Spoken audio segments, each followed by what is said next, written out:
ինչ դուք կալանավայրում էիք, ազգային ժողովը մեկնարկեց իր աշխատանքները, ձեր աջակցած ուժն էլ այնտեղ է, ինչպես եք այս ընթացքում, եթե հասցրել եք հետևել, գնահատում ընդդիմության աշխատանքը խորհրդարանում եւ արդյոք ընդդիմությունը կկարողանա այս անգամ դիմակայել այն դրվագներին, այն անարդարություններին, որոնց մասին դուք եք բարձրացրել։ Ես անկեղծ ասած կարծում եմ, որ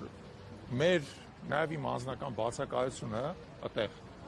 որոշակի բացական դեր է ունեցել, պատական չի իմիջալուց, որ այս իշխանությունը փորձել է գլխատել ընդդիմության տարբեր համար, անսասան, անվեհեր ղեկավարների, մենակ իմ մասին չխոսքը, դուք գիտեք, ասենք Թևանյանն է, Ծառուկյանն է եւ այլն։ Ես կարծում եմ ընդդիմությունը պետք է շարքեր ինչ-որ իմաստով միավորի, որպեսզի կարողանա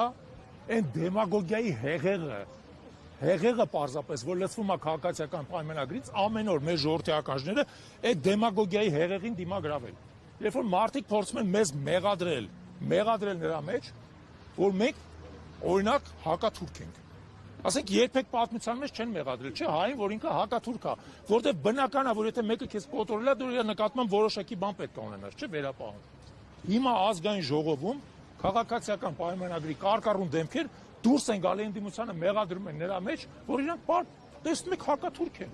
չեն սիրում թուրքերին, կամ ինչպես կարելի է չճանաչել Արցախ-Ադրբեջանի կազմում, դե մենք ճանաչել ենք, դուք ո՞նց չեք ճանաչում։ Ես ուզում եմ առիթից օգտվեմ եւ ասեմ ՔՊ-ի բոլոր, այսպես ասած, կարկառուներին, չենք ճանաչում Արցախ-Ադրբեջանի կազմում, չենք ճանաչում ու չենք ճանաչելու։ Եվ ավելին ամեն ինչ անելու ենք, որ մի օր մեր արցախցի հայրենակիցները վերադառնան իրանց հայրենիք, արժանապատիվ եւ անվտանգ կյանքով ապրեն իրենց հայրենիքում։ Այդ իմ պատասխանն է ձեր հարցին։ Անոր սնչեց 3 վերհիշած անձի քեվազրույցի ժամանակ կառավարության նիստից հետո, որը նշեց անկլավները, ակնհայտ է, որ Տիգրան Քյարքի անվանեց եւ այլն, որ դրանք պետք է հանձնվեն տան։ Հիմա ընդդիմությունը եւ ներսում ազգային ժողովից եւ դրսում ինչ պետք է անի, դուք էլ փաստորեն ազատության մեջ եք։ Պետք է թույլ տանք։ Պետք է հասկանալ հետեւյալը, նախ այդ անկլավները ոչ մի անկլավ չեն։ Հայաստանի Հանրապետությունը, երբ որ անդամակցել է Խորհրդային Միությանը, դա Հայաստանի Հանրապետության տարածքներն են եղել, ապօրինի փաստաթղթերով են դրանք հանձնվել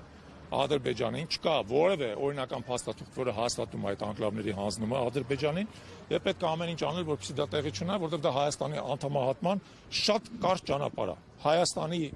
կենտրոնական մասը Սյունիքից եւ Վայոց կտրելու շատ կարճ ճանապարհ է։ Պետք է դա թույլ չտալ։ Եկեք այսօր դրանով սահմանափակվեմ, էլի հաշվի առեք, որ 2 ամիս այնուամենայնիվ եղել եմ բանից դուրս շրջապել։